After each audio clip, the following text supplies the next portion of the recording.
Bonjour les amis, aujourd'hui une émission un petit peu, on va dire, remède naturel. Alors, vous savez qu'on parle depuis très longtemps sur ma chaîne de la fameuse hydroxychloroquine. Alors, je vais la mettre quand même ici, hein, parce que l'hydroxychloroquine, qu'est-ce que c'est? C'est vendu sous le fameux maintenant médicament que tout le monde connaît depuis quelques semaines. Vous voyez, c'est du plaquenil. Et voyez en dessous ce qui a marqué sulfate d'hydroxychloroquine. Sulfate, comprimé de sulfate d'hydroxychloroquine. Et quand on va maintenant s'intéresser juste à la molécule que cela représente, ben vous voyez cette jolie molécule composée d'un atome de chlore. En tout, il y a 18 atomes de carbone, 26 atomes d'hydrogène, 3 atomes d'azote, un atome d'oxygène. Vous voyez. Donc, c'est, on va dire, il faut toujours tout ramener à qu'est-ce qu'il y a les atomes. Et donc là, aujourd'hui, je vais vous présenter un spécialiste de chimie naturelle, les choses que l'on a appris à l'école. Bonjour Marc. Bonjour Sylvano. Merci de m'accueillir sur ta chaîne. Mais je t'en prie. Alors j'avais déjà fait une émission sur toi qui hélas était très peu vue. C'était myothérapie et bain de pied au plâtre où je faisais découvrir les vertus fantastiques du plâtre pour plein d'infections. On en touchera un mot en fin d'émission. Mais là, tu comprendras qu'ils ont tous envie de parler de ce sulfate d'hydroxychloroquine.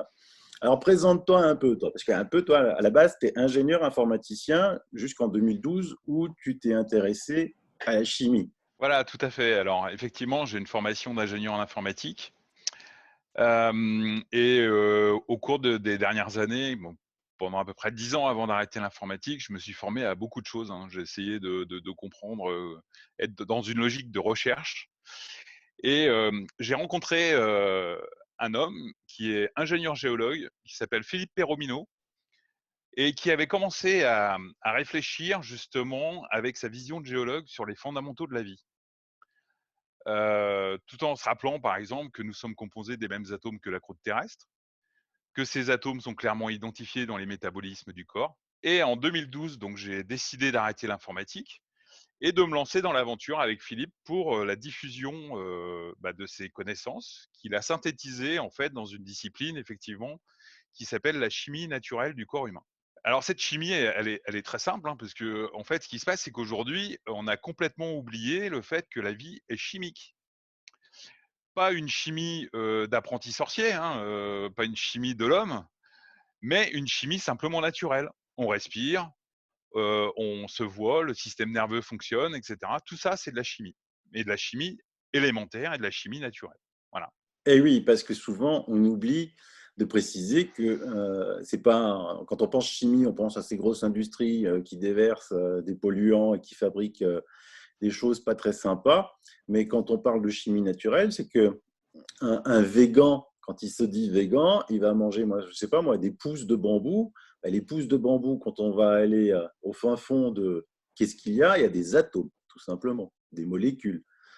Quelqu'un qui aime un bon steak de bœuf, il ne va pas manger des atomes de bœuf. Il va manger, pareil, des atomes de carbone, je ne sais pas comment est composée la viande, mais ça va être ce qu'on apprend à l'école. Tout le monde a appris à l'école le fameux tableau de Mendeleïev. Tu peux le montrer si tu en as Voilà. un sous la main. J'en ai un exemplaire là. Hop. Voilà. Donc ça vous rappelle à tous quelque chose. On est tous composés d'atomes et de molécules. Or, quand on met, ben, voyez, la molécule de la sulfate d'hydroxychloroquine, ça donne ça. Voilà.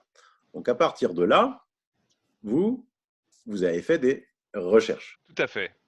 Alors, en fait, effectivement, quand on raisonne au niveau molécule ou au niveau moléculaire, ça devient très très complexe. Parce qu'il y a évidemment, il y a des millions de combinaisons possibles entre ce qu'on appelle la chimie organique, hein, c'est-à-dire la chimie du carbone, hydrogène, oxygène. Et puis voilà, donc en fonction de l'agencement de ces atomes, bah, on va se retrouver avec avec des molécules différentes et bien évidemment des propriétés aussi différentes. Et en fait, ce qui se passe aujourd'hui, c'est que le débat autour du sulfate d'hydroxychloroquine. En fait, on a des experts qui viennent nous parler, des experts de la chimie organique, hein, qui viennent nous parler, et en fait, on se rend compte qu'ils sont pas d'accord. Parce que effectivement, il y a un niveau de complexité qui est très élevé. Alors qu'en retournant sur un plan atomique, là, il y a pas de discussion possible, puisqu'en fait, on sait très bien que tel atome a telle propriété. Est-ce qu'il fait partie du corps humain? Est-ce qu'il en fait pas partie? Quelles sont ses propriétés physico-chimiques? D'une façon très élémentaire. Voilà. Donc, nous avons réétudié l'ensemble des atomes qui constituent la vie. Donc, bien évidemment, on a le carbone, l'hydrogène, l'oxygène, qui sont très, très importants dans le corps humain. Et puis après, nous avons d'autres éléments qui sont à l'état de traces, c'est-à-dire ce qu'on appelle des oligo-éléments, mais qui sont fondamentales pour le fonctionnement de la vie. Si on prend le fer, par exemple, le fer, il y a peanuts, hein, c'est infinitésimal. Par contre, sans ces atomes de fer sous forme ionique, eh ben, on a des problèmes d'oxygénation, de transport d'oxygène dans le sang. Tout à fait. Et puis quasiment avec tous les oligo-éléments. Là, en ce moment, on parle beaucoup du zinc parce que le zinc, il est pompé quand le système immunitaire se met en route.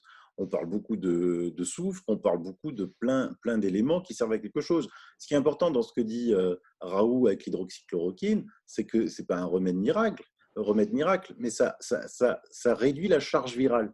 Donc si ça réduit la charge virale, c'est qu'il y a bien une raison.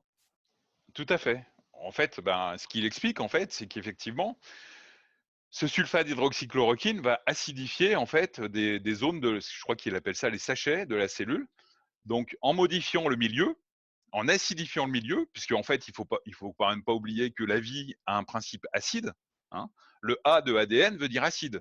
Donc, ça veut dire qu'au plus profond de la vie, nous retrouvons un principe acide. Et grâce à l'hydroxychloroquine, euh, il explique que ça acidifie le milieu de la cellule. Donc, en acidifiant le milieu de la cellule, le virus, lui, ne peut plus s'exprimer. Enfin, voilà. C'est ça. C'est ça. C'est pas le virus, il peut plus s'accrocher, Tout hein. à fait. Et évidemment, toi, ben, il y a un remède, on va dire, qui est millénaire, parce que souvent, on va chercher le midi à 14 heures. Moi, sur ma chaîne, j'ai souvent fait des émissions, ne serait-ce par exemple que sur la carbothérapie, sur les fantastiques vertus du charbon activé. Moi, je ne vais jamais voir un médecin quand j'ai une gastro, quoi, hein. Je prends un verre, hein, je mets 3 cuillerées de charbon dedans, je bois, 2 heures après, c'est fini, quoi, hein. Ma Mm. fille n'a jamais pris un médicament pour la gastro, elle prend un verre de charbon, et c'est fini. Et ça, c'est connu depuis le XVIe siècle. 16 siècle. Mais il y a un autre élément qui est connu depuis l'Antiquité, c'est le soufre. Tout à fait, tout à fait. En fait, le principe de base, c'est que l'idée, c'est de stimuler la vie. C'est-à-dire, plutôt que d'attendre que l'organisme soit affaibli et qu'il soit atteint par un virus, une bactérie, ou etc., ou même un dysfonctionnement interne, l'idée, c'est de stimuler les principes de la vie. Et parmi les éléments qui stimulent la vie, il y a effectivement le soufre. Le soufre qui est, je vais essayer de vous le montrer, qui est au niveau atomique, qui est ici. Donc, on est vraiment sur la grille, sur l'échelle atomique. À partir de ce constat avec Philippe Perromino, nous avons essayé de réfléchir, parce qu'en fait, le soufre, on le connaît soit en poudre, soit en bloc. Dans les zones volcaniques, on peut récupérer des soufres en bloc. Le problème, c'est qu'il a deux inconvénients. Le premier, c'est qu'il est friable. Et le deuxième, c'est qu'il n'est pas lisse. Le principe, c'était d'inventer simplement un objet pour qu'on puisse apporter du soufre d'une façon complètement inoffensive, c'est-à-dire ne pas s'abîmer la peau, par les voies externes, puisqu'on bien évidemment on connaît les propriétés du soufre, hein. Aujourd'hui, les naturopathes recommandent notamment l'huile de Harlem, où il y a beaucoup de soufre, recommandent le MSM, des molécules comme le MSM, le DMSO, mais tout ça, ça se passe par voie orale, c'est-à-dire que ça passe par le système digestif. Nous avons mis au point cette petite pierre, qui est un galet de soufre, composé à 100% de soufre. Donc, nous lui avons donné une forme ergonomique pour que d'une part, ça tienne bien en main et que ce soit parfaitement lisse pour pouvoir nous apporter du soufre directement sur la peau. Donc, par rapport au contexte actuel du coronavirus, l'idée, c'est effectivement de stimuler et fortifier les défenses immunitaires du système respiratoire, hein. Je vous rappelle que à partir des fosses nasales, les sinus, tout ce qui est pharynx, larynx, trachée, bronche, etc., nous avons une défense immunitaire de surface. C'est-à-dire, on appelle ça le biofilm, hein, au même titre qu'on l'a sur la peau, mais aussi le mucus. Donc, en apportant du soufre directement, je vais retirer les lunettes, c'est plus pratique, directement au niveau des sinus, ici, je masse bien au niveau des fosses nasales, ici, puisque en fait les sinus, je vous rappelle, passent au niveau de la maxillaire supérieure, et au-dessus, ici, le soufre va se déposer sur la peau, va pénétrer très très vite, puisqu'ici il y a très peu de matière, hein, et va stimuler, en fait, de par ses propriétés physico-chimiques, va stimuler le système immunitaire. Pareil au niveau de la gorge, donc je masse bien au niveau de la gorge et au niveau du thorax, au niveau de la cage thoracique. Voilà. C'est un principe qui est vraiment très très simple et qui est très efficient. Je vais rajouter, parce qu'effectivement, il faut savoir que la peau est très perméable, hein. Je vous Voilà. avais déjà expliqué ça dans mon émission sur le chlorure de magnésium. La meilleure façon de prendre du chlorure de magnésium, c'est avec du chlorure de magnésium que vous mettez dans votre bain. Dans votre bain, parce qu'il va rentrer dans la peau et va être totalement assimilé. C'est la meilleure des façons. Ce que dit Marc sur le mettre là, au-dessus des sinus. Vous Voilà. savez que quand vous avez un rhume, vous pouvez prendre tous les médicaments du monde que vous voulez. La difficulté de ces principes actifs des médicaments, c'est d'arriver justement ici, quoi. C'est très complexe. La difficulté, quand vous prenez en solution buvable du soufre organique, la difficulté, c'est qu'ils arrivent, que ce soufre organique arrive dans les poumons, arrive ici pour protéger. Ça, c'est très difficile. Or, justement, avec ce genre de savon, on peut l'appeler savon comme ça, hein, ce que vous avez fait là, c'est de le mettre, hein, et ça, le soufre va pénétrer directement aux endroits où le virus attaque. Et là, il va rencontrer un terrain ultra acide et ça va faire exactement le même effet que l'hydroxychloroquine, sauf que c'est naturel, ça ne vous fait pas de mal parce qu'il n'y a aucun mal, il n'y a aucune contre-indication. Je veux dire, tu te protèges de ça même contre un rhume. Effectivement, le soufre, de toute façon, fait partie prenante, fait partie de la molécule du mucus. Donc, en fait, on apporte simplement un élément par voie externe et locale qui va permettre de simplement stimuler les principes de défense naturelle. Et on utilisait déjà le soufre dans l'Antiquité de mémoire, hein. Bien sûr, alors le soufre, on l'a utilisé en Égypte, mais le meilleur exemple connu par rapport à l'utilisation de soufre, ce sont les eaux thermales. Exact. Les eaux Exact. thermales, voilà, pour les problèmes justement de sinus chronique, de bronchite, et puis après on peut extrapoler, hein, sur les douleurs articulaires, et cetera. Les Exact. problèmes de peau, Je me voilà. souviens de ces eaux thermales vertes là qui sentent pas très bon là. C'est pas très agréable. Mais Voilà, ouais, c'est mieux ton système. Mais c'est bien ça.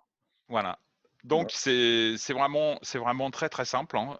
Alors on peut extrapoler, hein. J'ai une tendinite, je prends la pierre, je me frotte le coude au niveau de la tendinite, les problèmes de peau, on reprend en fait tous les cas qui sont adressés par les eaux thermales. Le D'accord. le principe, j'apporte du souffle pour stimuler un principe du vivant, hein, qui fait partie de ma chimie interne, et pour stimuler, pour que ça retourne à un mode de fonctionnement normal. Et donc c'est même utile pour un simple rhume ça va aller à un rhume parce que tu le traites ou tu le traites pas, ça va durer 3, 4 jours, 5 jours, 10 jours pour certains qui ont des défenses immunitaires faibles, ça va le faire pour ça. Tout à fait.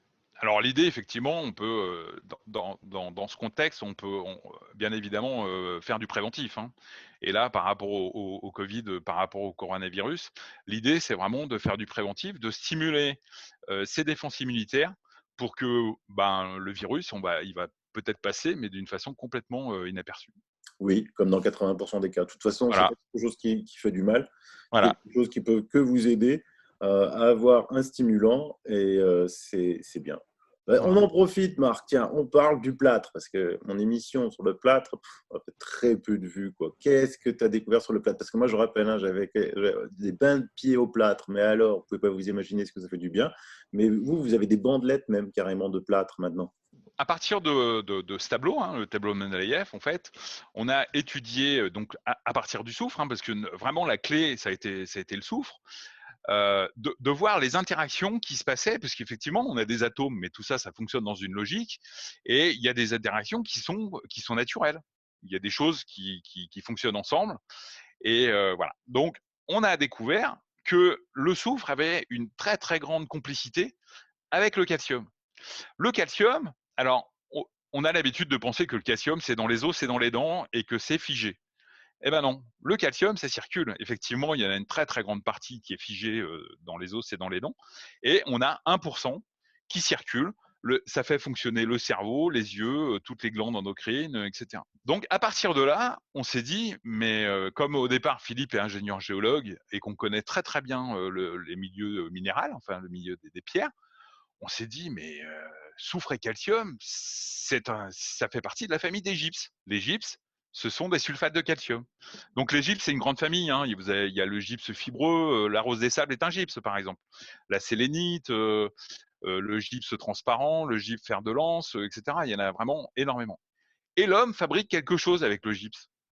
Il l'extrait principalement dans les zones comme le bassin parisien, par exemple, où en fait il l'extrait. Il le cuit parce qu'il y a de l'eau dedans, donc l'idée c'est de faire évaporer l'eau. Il le concasse et il fabrique le plâtre de Paris. On a simplement en 2012 révélé ça sur Internet, puisque quand on a découvert ça, on dit oh, bah, on en fait quoi de cette découverte?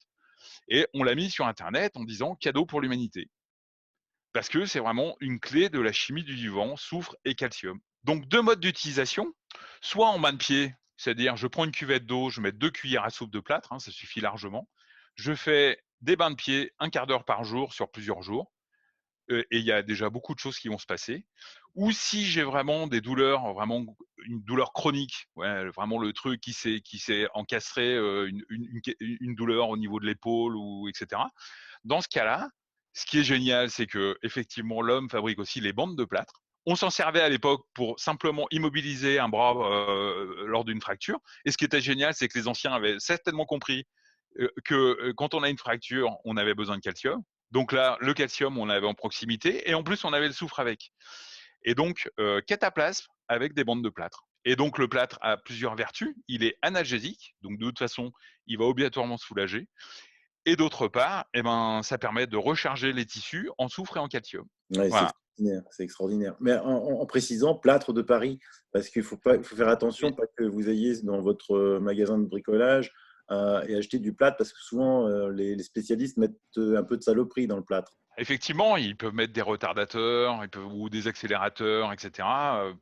Ou alors avoir un effet lisse où ils vont rajouter un peu de silicate, etc. L'idée, c'est vraiment prendre du plâtre de Paris Mm. ou du plâtre de modelage si on trouve pas de plâtre de Paris. Et donc, ça fonctionne vraiment très très bien. Nous avons énormément de retours pour des problématiques chroniques ou aiguës. Et en précisant que tu dis dans ta recette qu'il faut prendre 5 minutes ou 7 minutes avant un ou deux grains de sel à mettre sous la langue. Pourquoi ça favorise quoi la chimie de ce sel? Alors, effectivement, en fait, quand on va apporter le soufre et le calcium, il y a du calcium qui va pénétrer dans le corps. Et il est important à ce moment-là, d'après notre compréhension, hein, c'est de stimuler la glande, enfin les glandes qui régulent le calcium dans le sang. Ce sont thyroïde et parathyroïde. En prenant une pincée de sel, en prenant quelques grains de sel, en les laissant fondre et avaler, à ce moment-là, ça va stimuler la thyroïde et les parathyroïdes à régler simplement le taux de calcium dans le corps. C'est simplement la stimulation d'un réglage. Et moi, je peux vous confirmer, parce que l'émission, ça fait quasiment 2 ans que je l'ai faite. Donc, je l'ai préconisé à beaucoup de personnes qui avaient des arthroses, qui souffraient de différents maux. Et ça marche, hein. C'est aussi simple que ça Ouais. marche. Eh ben, écoute, C'est vraiment une découverte naturelle, voilà, c'est à disposition de chacun, hein. C'est vraiment quelque chose qu'on a sur Terre. C'est complètement écologique, économique, durable. On est vraiment dans une dynamique. Et même quand on a fini d'utiliser le plâtre, on peut utiliser la même quantité de plâtre dans la cuvette pendant plusieurs jours, hein, parce que le lendemain, on vide un peu d'eau, on rajoute de l'eau. Et même quand on a fini, on peut le mettre dans la nature, parce que le jardin, la nature, adore le soufre et le calcium. non, mais souvent, on va chercher de midi à 14 heures des trucs, on se précipite en pharmacie, alors que juste à côté de nous, on a plein d'éléments qui permettent de nous soigner et que les anciens connaissaient. Mais hélas, comme ça coûte rien, tout ce que tu racontes là, ça coûte que dalle par rapport Ouais. à des gros traitements. ça intéresse pas, quoi. Ça intéresse pas, ça intéresse pas. Et puis, on peut pas breveter, vous voyez, on peut pas breveter du carbone, on peut pas breveter du soufre, on peut pas breveter Voilà. du plâtre. Enfin, si on met plein de choses dedans, mais du vrai plâtre, mais non. Alors, j'ai redécouvert une connaissance, là, j'ai redécouvert ça l'autre jour sur Internet. Effectivement, les anciens, quand ils avaient une douleur à un coude, à un genou, etc., eh ben, ils prenaient une feuille de chou. Ils faisaient une feuille de chou et ils faisaient un cataplasme avec la feuille de chou, ils dormaient avec, etc. Et le chou, effectivement, est plein de soufre et de calcium. Ben voilà, c'est aussi simple que ça. Et la peau, comme je vous le Tout rappelle, à fait. ultra perméable. Il y a tout qui rentre dedans dans la peau. Ça, c'est extraordinaire. Comme quoi, hein, de toute façon, ils ont expérimenté, hein, donc ils savaient ce qui marchait pas. Maintenant, si on pousse encore plus loin, on va voir des Indiens d'Amazonie dans la forêt. Ils connaissent ni la télé, ni la radio, ni les avions, ni tout ça, mais ils vont Voilà. soigner avec des plantes, du poison, des extraits mais c'est de tout, quoi. Et en fait, on s'aperçoit que quoi? Et que les laboratoires de Big Pharma, ils envahissent l'Amazonie à la recherche de molécules secrètes qui sont issues de ces plantes, qui sont issues de ces animaux, des poisons d'animaux, pour chercher des molécules qui guérissent, qui soignent. Et la chloroquine, d'ailleurs, est issue d'une plante d'Amérique latine. Exactement. Voilà. Exactement. Ils ont simplement. Alors, le principe, c'est que dans l'histoire de la médecine, quand ils ont essayé d'isoler les principes actifs, de les modéliser, de les synthétiser. Et après, ils ont essayé de comprendre, est-ce que en fait, c'est bien d'avoir un principe actif, mais il faut aussi le doser. C'est-à-dire que l'idée, c'est que effectivement, on fonctionne, on va dire, hein, d'une façon générale, on fonctionne sur les principes de micro-poison. Et l'idée, c'est que ça ne devienne pas un vrai poison. C'est ça. À Voilà. l'époque, les anciens rois, pour se protéger du poison, ils prenaient d'abord une goutte infinitésimale d'un poison violent, ils en Mmh, prenaient le lendemain un tout petit peu plus, un mmh. tout petit peu plus, et à la fin, au bout d'un mois, ils étaient capables de boire ça, de poison, et ça leur faisait rien. Petit détail quand même, c'est que là, sur le principe soufre, on est absolument pas dans cette dynamique. On est vraiment dans une dynamique de vie, de stimulation. Hein. Oui, oui, bien sûr. C'est pas, c'est vraiment une autre approche. Oui, oui. Soufre, plâtre, il n'y a aucune Voilà. contre-indication. Vous n'allez pas avoir demain les articles des journaux qui disent ouh là là là là, les effets néfastes du soufre. Ça, c'est pas possible. Impossible.